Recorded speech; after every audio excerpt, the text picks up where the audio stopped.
පළවෙනි රෝගියා කියන්නේ මේ මෑත කාලේදී මේ දවස් ටිකේදී ආපු රෝගීන් අතරට මේ එයාගේ මහත්මයා අපි එක කතා කරලා තියෙනවා ෆෝන් එකට.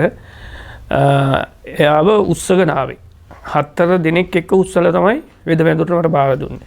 මම ඒවලෙම එයාට වෙහෙත් කළා. එයාට සුවතාවයට පත් කළා.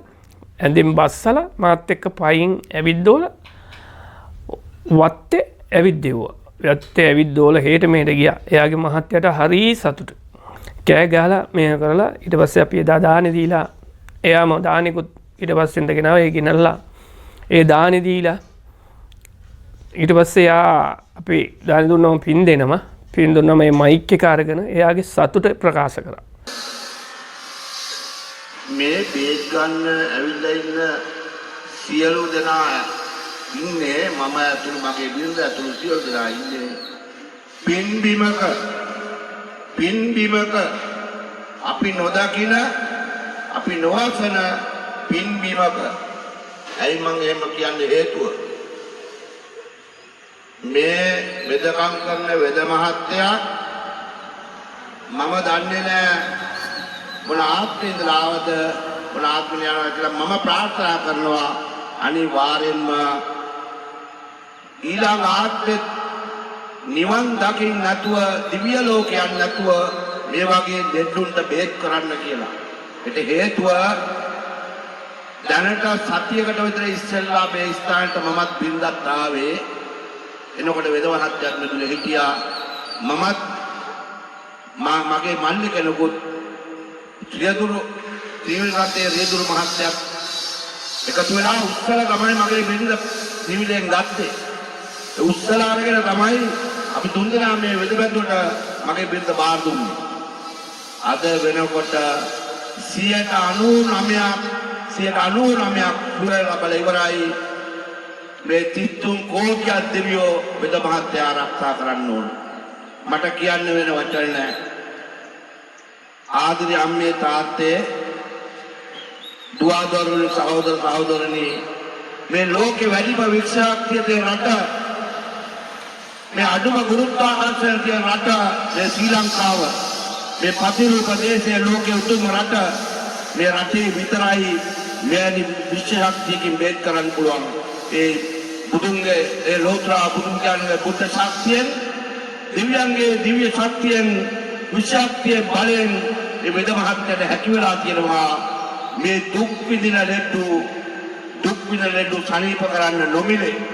ඒක කියන්න ඕනේ විශේෂයෙන්ම මගේ බිරිඳ අරගෙන මං ගිහිල්ලා තියෙනවා මේ රට වටේ. ඒ නැතුවට මමත් ගිහිල්ලා තියෙන යම් ප්‍රශ්න වලට මට වෙදිච්ච. හැබැයි මට හම්බ වෙලා නැහැ මේ වගේ නිහතමානී වෙද මහත්තයෙක් නිහතමානී තනක් කන්න දීලා බේත් දීලා යවන තරක් හම්බ වෙලා නැහැ. 99% අද ලංකාවේ සල්ලිපත් දුවන්නේ. මෙහාට එනකොටත් මගේ බිරිඳ දවස් ගාණක් සල්ලි ගෙවන තැනක නවත්තලා ඉඳලා ආවේ. සල්ලි ගෙවුවා විතරයි. ඒ මුදල් ගෙවුවා විතරයි. සනීපයක් උනේ නැහැ. හැබැයි බාරගන්නේ අද හොද කරන්නම් හෙට හොද කරන්නම් කියලා බාර අරගෙන කරපු දෙයක් නැහැ. සල්ලි ගෙවලා තමයි ටිකට් කපාගෙන හැන්දෑ ගෙදර ඇවිල්ලා හම්බෙන් තමයි මේ ස්ථානේ දැනගත්තේ. මේ ටෙලිෆෝන් නම්බරේ මම කොහොමද මම දැනගත්තා. මං ඔයාලා මේ ලංකාවේ මේ වගේ ලෙඩ්ඩු ඉන්නවනම් කරුණාකරලා වෙද මහත්තයා කතා කරන්න. මම මේ ටෙලිෆෝන් නම්බරේ දැන් ඉල්ලගත්තේ මට අමතක වෙන නිසා කියන්න. 077 65 90 578ට 077 65 90 578ට මේ කතා කරලා කොහේ හරි ලෙඩෙක් ඉන්නව නම් අනේ එන්න වෙදකම් කරන්න නොමිලේ. මේ මම කතා කරන්නේ මට කීයක්වත් දීලවත් මොනවාක්වත් කළවත් විශේෂ හේතුවක් නිසාවත් වෙද මහත්තයා මගේ ඥාතියෙක් නෙවෙයි. මට කරපු දෙයට මගේ අත්දැකීමෙන් විතරයි මම මේ කතා කරන්නේ. මෙහෙම කතා කරලා මදි. මට දවස් ගාණක් කතා කරන්න ඕන මගේ බිරිඳ වෙනුවෙන්. ඒක නිසා මම කියනවා මම පොඩි දෙයක් මට ලැබුණු දෙයක් මගේ බිරිඳට විදක් කරපු සල්ලි වලින් සල්ලි ප්‍රමාණය 100 දශම ගාණයි අද මට ගිහිල්ලා 100 දශම ගාණයි. මේ ස්ථානට ඒ දාන්නක 100% අයිතර තල්ලු විතර කළා තියෙනවා. නමුත් ප්‍රතිකාර කළා ගුණයක් ලැබුණා ගුණයක් කළා වෛද්‍ය ප්‍රතිකාර වලට අර මහත්මයා කිව්වා වගේම මම දොස් කියන්නේ හැබැයි මට අන්තිමට වෛද්‍යවරම කිව්වා දෙන්න එපා වේදනානාශක බබ්බඩු දෙක ඉවරයි කියලා.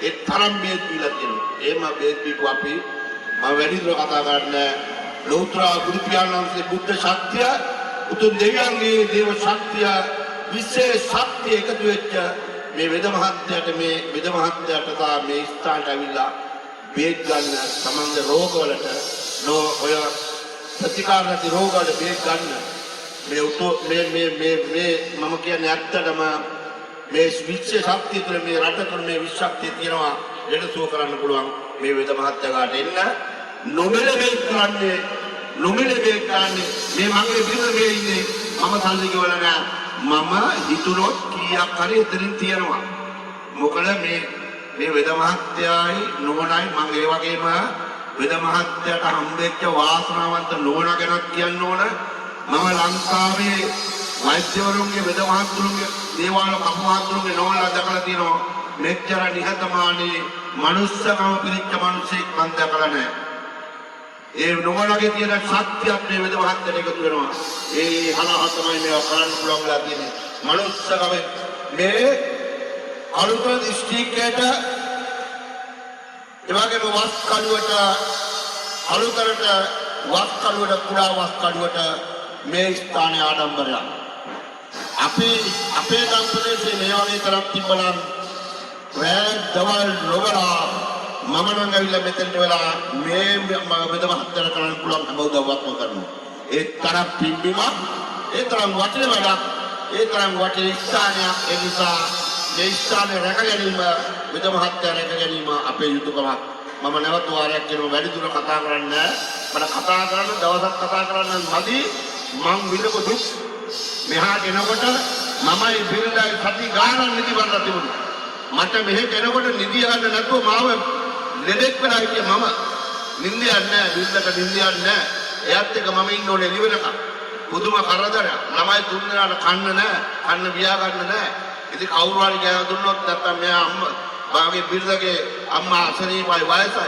ඒ මොකද සමහර රක්කල් දුන්නොත් කනවා ඒ වගේ අපි කොහොම අමාරු ජීවිතයක් මේ සත්‍ය කියන්නේ කවුරුත් කියලාවත් ආඩුවක් වුණානේ මගේ හදන එකව මම කියන්නේ මම උපදින ආත්මයක් පාසා මම මගේ බිරිඳත් වෙද මහත්තයාට ආශිර්වාද කරනවා මගේ හැටිම තමයි ඒ නිසා මම අවසාන වශයෙන් කියනවා මේ වෙද ඒ වගේම වෙද මහත්තයාත් මේ ඉස්සලා කතා කරන මහත්තයාගේ නම් මතක නැහැ මේ මහත්තයාත් ඒ නෝනත් මේ පුදුම යාර බේත් කරන මල්ලියතුළු සියලු දෙනා පුදුම සහායක් වෙද මහත්තයා දෙන්නේ ඔය සහාය දෙන්න ඔයාලා යම් කරදරයක් දුකක් මේ ආත්ම කිරණ ඊළඟ ආත්ම උපදින සියලු කරදර දුක් කර නැතුව වෙද මහත්තයා උදව් කරන්න මගේ රස්සාව නිසා මට එන්න විදියක් නැහැ නැත්තම් මම හැමදාම මෙතෙන්ට ඇවිල්ලා වෙද මහත්තයා උදව් කරනවා ඒ තරම් වටින දෙයක් මේ වෙන්නේ නොමිලේ කරන්නේ ආගවත් මෙය කරන්නේ ඒකද මම අවසාන වශයෙන් කියන්නේ ලෞතර බුදු පියාණන් බුද්ධ ශක්තිය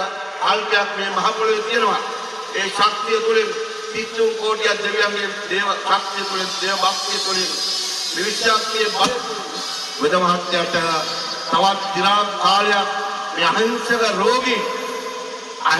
රෝගීන් සල්ලි යත නැත දුප්පතා පොහොසතා නළුකාරයා පොලිස්කාරයා නැත්නම් වෙන නිරයක් බලන්නේ නැතුව එක හා සමානව ඕනම කෙනෙකුට සමානව සලකන වෙද මහත්තයාට ඇවිල්ලා බේත් කරගන්න හැබැයි තව එක දෙයක් මේකත් මම කියන්න ඕන මෙතෙන්ට එන්න පිනක් තියෙනවා සංසාර පිනක් තියෙනවා මෙතෙන්ට එන්න පිනක් නැති වුණොත් මෙතෙන්ට එන්න බෑ අන්‍යාය සංස්කෘතික කරුණා කළා මෙතෙන්ට එන්න බේත් කරගන්න ඔබේ ඔය සුවන රෝග සනීප වෙයි මම කියන්නේ මල්ලක්කු අධ්‍යක්ෂික සහ සත්‍ය සිල්වා නිසා මම නැවත වාරයක් ඒ වෙද මහත්තයාගේ නෝනට වෙද මහත්තයා ළමයි සිල්දාට මේ කතා කරන මහත්තයා උදව් කරන නංගිට මේ කර මල්ලියතුළු මේ උදව් කරන සියලු දෙනාට ඔබ මේ අද උදේ ඇවිල්ලා ඉන්න සහ මේ ස්ථාන බේත් ගන්න සියලු දෙනාට සම්මා සම්බුද්ධ සංඝේ 30 කෝටියක් දෙවියන්ගේ පීඩෙන් යහපතක් වේවා කියලා කියනවා මම ඉල්ලීමක් කරන වෙද මහත්මයාත් පවුලේ අයටත් තුන්සරයක් සාදුකාර දීලා ආශිර්වාද කරන්න කියලා. සාදු සාදු සාදු. දෙවනි එක්කෙනා එයා වාද්දුවේ ඉඳලා මෙතනට උත්සගෙන ආවේ. ඒ ඇවිල්ලා ඉවර වෙලා මෙතන උදේ පාන්දර ඇවිල්ලා ඉන්න බැරුව හිටියා. නිදාගෙන හිටියේ. පැදුරු කෑල්ලක් හරි අනේ මට දෙන්න කියලා තිබුණා. මෙතන වැඩ කරන එක්කිනුට බිම නිදිය ගන්න. නිදියගෙන ඉඳද්දිම එයාගේ පුතා කැව්වේ. ඊට පස්සේ උස්සලා ගත්ත ඇතුළට වෙදමෙදුර ඇතුළට වෙදමෙදුර බෙහෙත් කළා. ඒවලෙම ඇවිද්දෝල කරලා තමයි යව්වේ. එයා හරිම සතුටින් සන්තෝෂයෙන් ගියා. හොස්පිටල් එකේ නැවතිලා හිටියා. ඒක දවස් කීපයක් ආපහු ආයුර්වේද හොස්පිටල් එකේ හිටියා. ඒක දවස් 21ක්. ඒත් කොහෙවත් සුව වෙලා නැතුව තමයි මෙතනට ආවේ. හරිම අමාරුයි. ඒත් ඇවිද්දෝල කරලා තමයි ඇරි ශනික වෙලා ගියේ. පොඩි වෙලාවක් කොහෙ තමයි ගියේ. මම වාද්දුවේ වේරණ පාරේ ඉන්නේ. මම මාස 4ක් ඇගේ ඉඳලා මට නැගිට ගන්න බැරුව හිටියේ. මම මේ හැමතැනම පිළිත් කරා. ආයි වේද දවස් 21ක් නැවතිගෙන ඉඳලා පිළිත් කරා. තව වේද මාතුනේ හේත්තා. ඊපස්සේ නාගොඩ හොස්පිටල් එකේ දවස් 8ක් ඉඳලා ඉන්ජෙක්ෂන් ගහලා තමයි ඒ තඩුනේ නෑ මට. ඊට පස්සේ මට මගේ අසල්වාසී අනිත් තමයි ආරංචි උනේ. ඒ නම් තමයි මාව ගංගා දෙමෙහෙම තැනක් ඉන්නවා කියලා මේ මාව පෙරේද එකන් ආවේ උදේ.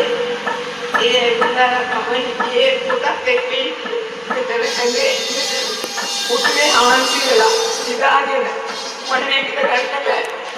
ඊට පස්සේ මගේ අවස්ථාව වෙලෙම වෙද මහත්තයා ළඟට ගිහිල්ලා විනාඩි 20ක් ඇතුළත වෙද මහත්තයා මට තෙල් ගහලා සාර්ථක කරා. විනාඩි 20ක් ඇතුළත මම ආවේ කියලා හිතගෙන මට අත්මාරු කිසිම දෙයක් නැතුව මට ඇවිදින්න පුළුවන් වුණා. වෙද මහත්තයාට ගොඩාක් මේ මාව දුකලාට එන්න තවලපි ගන්න දෙන්නු ඉන්නවල සෝදරන්න බැරි රෝගී අය ඉන්නවනම් එන්න මෙතන ඇවිල්ලා ප්‍රතිකාර අරගන්න අරගෙන සුවය ලබා ගන්න කියලා මම ඔබට ආරාධනා කරනවා. මට මගේ කිසිම මුදලක් අය කරේ නැහැ. මේ මම කැමැත්තෙන් දුන්න මුදලක් විතරයි. මේ අද දෙවෙනි දවසේ ආවේ එන්න මෙතනට ඇවිල්ලා ඔබගේ ලෙඩ සුව කරගන්න මම අද ඉන්නේ මේ වෙලාවට සිද්ධ වෙන්නේ ඔබ සැමට නිරෝගී සුවය ලැබේවා කියලා මම ප්‍රාර්ථනා කරනවා. මම කියන්න තියෙන්නේ මේක බලන කෙනෙක් ඉන්නවනම් දැකපු කෙනෙක් තව කෙනෙකුට හරි කියලා මෙතනට එන්න ඇවිල්ලා ඉවර වෙලා මේ බෙහෙත් මේ ටික කළා තමයි නිරෝගී භාවයටපත් වෙන්න මට හැකියාවක් තියෙනවා. බලා සුව කරන්න මට දක්ෂ බලයක් තියෙනවා. දක්ෂ බෙහෙත් ඖෂධ වර්ග තියෙනවා හොඳ ගුණවත්. අපේ සිංහල රටේ ඖෂධ වර්ග වලින් මට හොඳ කරන්න හැකියාව ලැබිලා තියෙනවා. ඒක නිසා මම බලන කියන කාටත් මෙතනට එන්න කියලා කියනවා. ඔයාලා මෙතනට මම කෑම බීම ටික පවා දෙනවා. ඉතින් ඔයාලා මෙතනට ඇවිල්ලා මම ගානම් මිම්මක් කියලා නෑ. දාන පඳුරු තියෙනවා. ඒ පඳුරු අරගෙන බෙහෙත් එහෙත් ගන්නවා. කෑම හදලා දෙනවා. ඒවට තමයි ඒව වියදම් කරන්නේ. මම කියන්නේ මේක බලන කෙනෙක් දකින කෙනෙක් ඉන්නවනම් තව කෙනෙකුට කියලා. ඔය බොහොමත් අමාරුවෙන් ඉන්න රෝගීන් වෛද්‍යවරුන් බැහැකිව රෝගීන් මාගාවට ඇවිල්ලා මට හැකියාවක් තියෙන සෝ කරන්න. ඒකින්ද ඔබ සියලු දෙනා දකින බලන කෙනෙකුට පැමිණෙන්න කියලා තමයි මම කියන්නේ. මගේ ස්ථානෙට මම ටී බන්දුල සිල්වා ශ්‍රී සමගිපුර කුඩා වස්කඩුව මම ගාලු පාරෙන් එනකොට නම් කොළඹ පැත්තේ ඉඳලා આવත් වාඩියමකට හන්දියෙන් බැස්සා. බණ්ඩාරගම පාර දිගේ ටිකක් එනකොට සමගිපුර කියලා තියෙන පාර. ඒකේ කිලෝමීටරයක් එන්න ඕන. ඒකේ හැරිලා මගේ දුරකථන අංකය 077යි 65යි 90යි 578. ඒකට පැය 24 කතා කරලා ඕන වෙලාවක ගමන් මාර්ගය දැනගන්න ඔයගොල්ලන්ට හැකියාවක් තියෙනවා.